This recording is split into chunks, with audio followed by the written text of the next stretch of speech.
Financial satisfaction బాగుందా మీకు కెరియర్లో? మీ క్యారెక్టర్స్ చేసిన క్యారెక్టర్స్ వచ్చిన దాంట్లో సర్దుకొని లైఫ్ జరుగుతుందండి అలా. ఇప్పుడు సాటిస్ఫాక్షన్ అంటే మన దగ్గర కోట్ల రూపాయలు ఉన్నా కూడా సాటిస్ఫై ఏంటి, మనం చేసుకునే బట్టల్లో ఉంటుంది, మనం చేసుకునే పనులలో ఉంటుంది కదా. అంతే. అక్కడ 100 రూపాయలు వచ్చాయనుకోండి బండి మీద పోతా, 1000 రూపాయలు వచ్చిందనుకో కార్లో పోతా. మీ ఒపీనియన్ ఏంది అసలు? డబ్బులు ఎన్ని వచ్చినా కూడా ఒక స్టేజ్లో సాటిస్ఫాక్షన్ అనేది ఉంటుందా? డబ్బులు కాదు, సక్సెస్ కావాలి నాకు. సక్సెస్ అంటే ఆటోమేటిక్ డబ్బులు వస్తాయి. అంటే మీరు అన్నది కూడా పాయింటే, మన మెయింటెనెన్స్కి సక్సెస్ కోసం మీరు వెళ్ళినప్పుడు కాస్ట్యూమ్ కన్నా కావాలి కదండి, డీజిల్కి డబ్బులు కావాలన్నా, కానీ సక్సెస్ కోసం వెయిటింగ్ అండి. అండ్ నేను ఈ మధ్య కాలంలో కూడా చూసుకుంటే మీరు చెప్పిన డైలాగ్ అసలు విన్న తర్వాత నాకు దాంట్లో ఉన్న పాయింట్స్ మాత్రమే, లైఫ్ బాగా చదివిన వాళ్ళకి మాత్రమే అంత డెప్త్ ఉండి మీరే రాశారని కూడా విన్నాను నేను. ఒక డైలాగ్ బాగా తిరుగుతోంది ఎక్కడ చూసినా కూడా, ఎవరు చెప్పింది, చందు అని అంటే నాకు ఎవరైతే, నేను మీకు చెప్పాను కదా అమ్మో ఆయన ఊరమ్మా సదీదని అన్నారు చెప్పాను.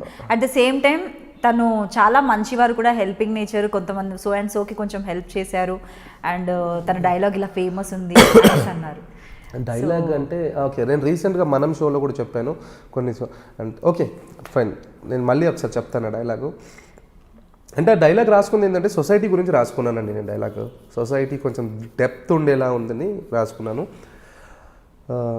ఈరోజు నా గురించి, మన గురించి, మనుషుల గురించి, మన దేశం గురించి మాట్లాడతాను సార్. విజ్ఞానాన్ని వినియోగించుకోలేకపోతున్నాము, ఆలోచనని పరిజ్ఞానించుకోలేకపోతున్నాము, మడుగుల్లో బతుకుతున్నాను సార్. పసి కందులు సార్ చదువుకునే వయసులో చాకిరీలు చేస్తున్నారు, నమస్కారానికి సంస్కారం లేకుండా పోతుంది, చెయ్యి అందించే స్థాయి స్థితిని కోల్పోతుంది సార్. ఏమవుతుంది సార్? కానీ ఏదో అవుతుంది సార్, కాలిపోతుంది సార్, కంటికి కనపడే నిజం కాలిపోతుంది. అర్థం కాని అడుగులకి అలసట ఎందుకు సార్? అందాన్ని శూన్యంగా మార్చుకోవడానిక? తప్పే ఒప్పైపోతుందా తప్పదని తెలిసి చేస్తే? వేదాలు పనికిరాని శాస్త్రాలుగా మారుతున్నాయి సార్.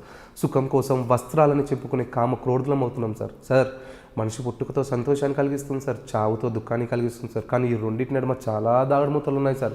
ఈ నడిపించే సూత్రధారి ఎవరో తెలుసా? మళ్ళీ డబ్బే సార్. మాటలు రాకున్నా దాసోహం చెప్తాం, నడకలు రాకున్నా రెక్కలందిస్తాం సార్. సార్ దిగిరాని ఆ తార నేలపై సృష్టించింది పావుల, అధిపతిలను సైతం చేసింది భిక్షాధికారులా చేయించుకుంటుంది సేవ సార్. సార్ బలి చక్రవర్తి నుంచి మనం యుగాన్ని కాపాడుకోగలిగాం సార్, కానీ కుబేరుడప్పు నుంచి మనం వెంకన్న స్వామిని కాపాడలేకపోయాం సార్. కారణం మాటల కందని మదం, మాటన దాగిన వరం, కలల కందని వరం, కంటికి దగ్గరగా దూరం, ఆకలి నదికి స్వరం, గొంతు గరణానికి బీజం సార్. డబ్బు డబ్బు డబ్బు అంటే ఇందులో ఏంటంటే మేడం, అంటే ఎప్పుడు డైలాగ్ చెప్పడం వల్లే, కానీ డైలాగ్లో నేను ఎప్పుడు ఎక్స్ప్లెనేషన్ ఇవ్వలేదు, ఇప్పుడు ఇవ్వాలనుకుంటున్నాను. మీరు రీసెంట్గా చూస్తుండొచ్చు, as a female you can understand female heart. మనిషి ఒక అక్క చెల్లె అని ఉంటుంది. దిశాది కానీ, రేప్ సీన్లు కానీ, కామం కోసం వస్త్రాలని చెంపుకునే కామ క్రోధులు. అంటే అమ్మాయి మంచి బట్టలు వేసుకోగానే బాగుంది అంటే అయిపోయిందా లైఫ్? అమ్మాయి మంచి బట్టలు వేసుకోవద్దా? దానికోసం ఒకటి అనుకుని డబ్బు. చీర కట్టుకోవాలండి అమ్మాయిలంటే, అంటే చీరగా చుడిదారే వేసుకోవాలి, చీరలే కట్టుకోవాలి. మీరు ఏం మాట్లాడుతున్నారండి? అదే అండి, ఏంటి ఎందుకు? ఇప్పుడు మన ఇంట్లో ఆడపిల్లలు ఉంటారండి. నేను అనేది అంటే వస్త్రాల నుంచి చెంపుకునే కామ క్రోధులం అవుతున్నాం అంటే అది ఏంటండి? మన రీసెంట్గా పోరలు 16-17 ఏళ్ళు లేరు, ఏంటి అది?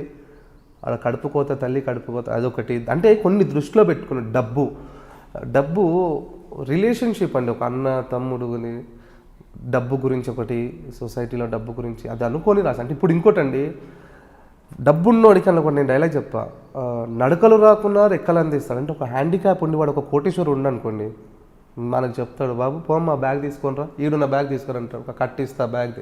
నడకలు రాకున్నా రెక్కలు అందిస్తాడు, మాటలు రాకున్నా దాసోహం చెప్తాడు. మూగోడు ఉన్న వాడి దగ్గర డబ్బు ఉండి మూగోడు ఉన్న దాసోహం అంటే తెలుసు కదా, మనం ఊర కథలు బాబా మాట్లాడిస్తాం. అంటే అదే అండి విలువ.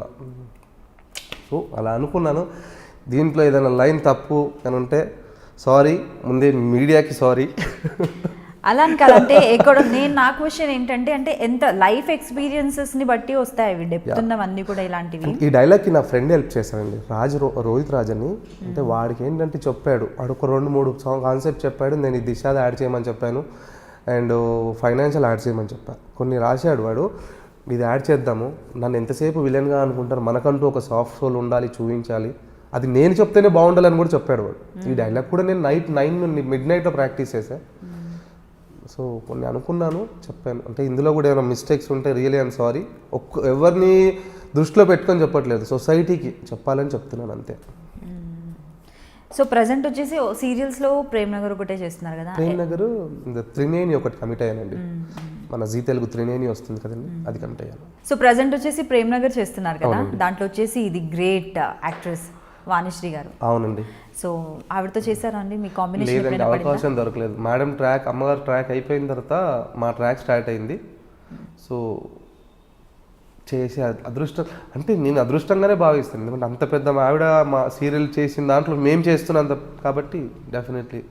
ఎందుకు ఆవిడంటే అమ్మమ్మలు వాళ్ళు కదా ఫ్యాన్స్, వాళ్ళ దాంట్లో మేము చేస్తున్నాం అంటే గ్రేటే కదా. సో మీ క్యారెక్టర్ గురించి చెప్పండి. నేను విన్నాను జయలలిత గారు ఉన్నారు కదా, ఆవిడకు సంబంధించిన స్టోరీ లైన్ అనేది దీంట్లో ఉందని విన్నాను. చూస్తే కూడా నాకు కొంచెం అనిపించింది మీరు మినిస్టర్గా రావడానికి కూడా రీజన్ నాకు అర్థమైంది. అవునవునండి, నా క్యారెక్టర్ ఏంటంటే ఒక మినిస్టర్ అండ్ ఒక మంచి ఫ్రెండ్షిప్ ఉన్న స్టోరీ అండి అది. నేను మా కో ఆర్టిస్ట్ బర్నీ అనే చేస్తున్నాడు. బర్నీ గారితో ఇద్దరం బెస్ట్ ఫ్రెండ్స్. అందులో నాకు కొడుకుంటాడు, వాళ్ళ కూతురిని లవ్ చేస్తాడు. మంచి క్యారెక్టర్ అండి అది, మినిస్టర్ రోలు.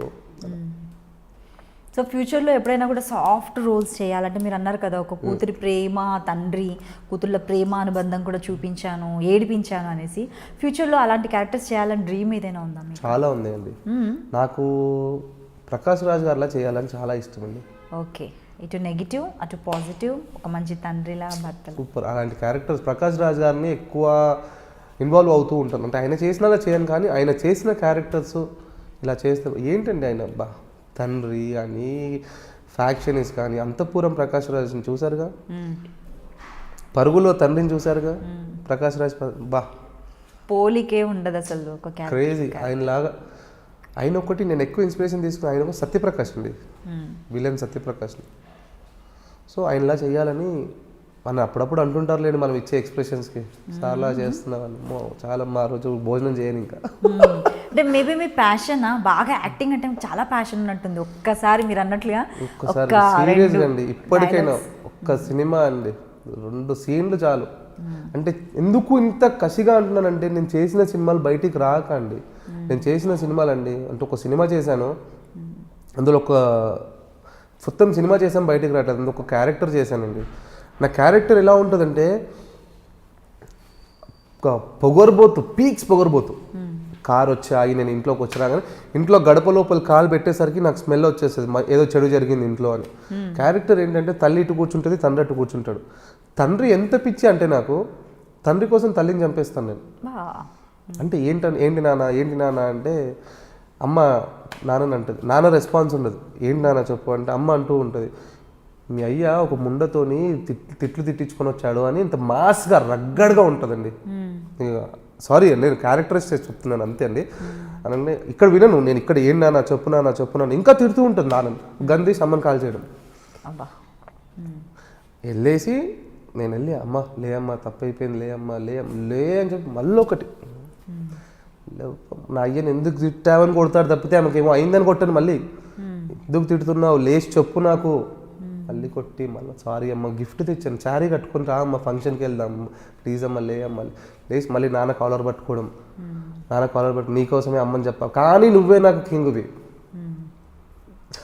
అంటే అట్లాంటి సీన్స్ చేసి అది బయటికి రావాలండి, బయటికి వస్తుంది. అంటే ఇంత కసితో ఉన్నాను. అందుకే ఒక్క సినిమా 2 సీన్లను ఎందుకు అంటున్నాను, I can prove my self. ఇప్పుడు ఉన్నాడు వచ్చేవాడు, ఏదో ఇంకా మంచి ఆప్షన్, ఇంకేదో మంచి ఆపర్చునిటీ ఉందేమో మీకు, చూద్దాం, let's wait. So on screen అలాంటివి చేశారు కదా, ఆఫ్ స్క్రీన్ గురించి మనం మాట్లాడదాం. ఎవరు మీకు ఫేవరెట్? అంటే మామ్, డాడ్, అమ్మనా అమ్మ కొడుకు బాగా గారాబం చేశారా మిమ్మల్ని? బాగా. జనరల్గా కొంతమంది అంటుంటారు అబ్బాయిలు, మా డాడీ నాకు కింగ్. స్టేటస్లో కూడా చాలా మందికి చూస్తుంటాను, యు ఆర్ మై సంథింగ్. అమ్మ నాన్న ఇద్దరు. అంటే నాన్న మీకు తక్కువ అడిగేసరికి అమ్మ ఎందుకు అన్నానంటే, ఏదున్నా అమ్మతో షేర్ చేసుకున్నాను. ఎందుకంటే ఇంత ఏజ్ వచ్చిన తర్వాత కూడా నేను నాన్నని సూటిగా 3 సెకండ్స్ చూడలేమండి ఇప్పటికి, మా అన్న అయినా నేనైనా. భయం రెస్పెక్ట్ చూడలేను. అది మంచి విషయం అయినా కూడా, ఏదైనా పాజిటివ్ షేర్ చేసుకుందామన్నా చూడలేను. అది డిసిప్లిన్ అనుకోవచ్చు, భయం అనుకోవచ్చు, ఏదైనా అనుకో. కాబట్టి ఏదైనా అమ్మకి షేర్ చేయడం. ఇప్పుడు నేను ఫుట్బాల్ సర్టిఫికేట్ మొన్న ఇప్పుడు రీసెంట్గా అవార్డ్స్ వచ్చాయి, అది తీసుకుని వచ్చి అమ్మకి ఇస్తే అమ్మ అక్కడికి అందుకని అమ్మ ఏదన్నా అమ్మ చెప్తే నాన్నగారికి వెళ్తుంది అనమాట.